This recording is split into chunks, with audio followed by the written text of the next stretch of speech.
Hi, this is Lebogang Mokoena of Business Day Financial Mail. We're in Melrose Arch for the PwC Major Banks Analysis. I'm here with Stefan Beyers, partner at PwC. In the PwC report on major South African banks, impairments bottomed.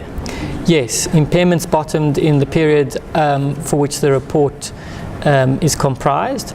That means that for the first time, we've seen the lowest impairment levels since we started the survey in 2009.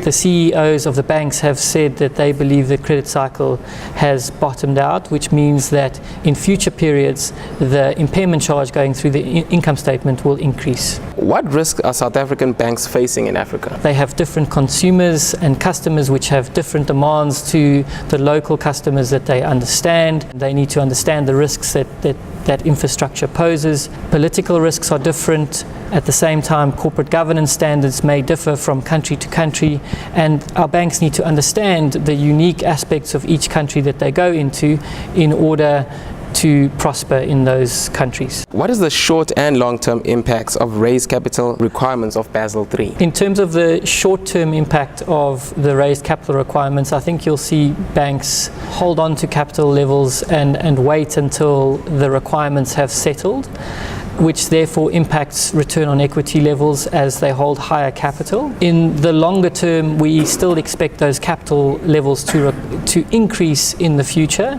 Stakeholders will have to get used to lower return on equity levels as banks are required to hold more capital.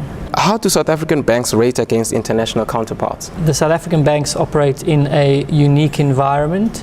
They have risks specific to the South African environment, which they are well aware of and have been used to managing. In terms of expansion, the risks are similar to international counterparties. As they enter new markets, they need to understand new risks. Our banks have typically fared quite well in terms of return on equity levels when compared with international banks, as well as cost to income ratios when compared to their international peers. What would you attribute the increase of corporate loans to?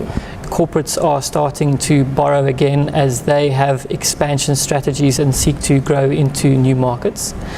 The second large increase we've seen over the last year has come in the form of the renewable energy projects in South Africa, which all of our banks have taken major stakes in, or significant stakes in. And the third has come from loan growth on the African continent, which in particular has come from large infrastructure deals or oil and gas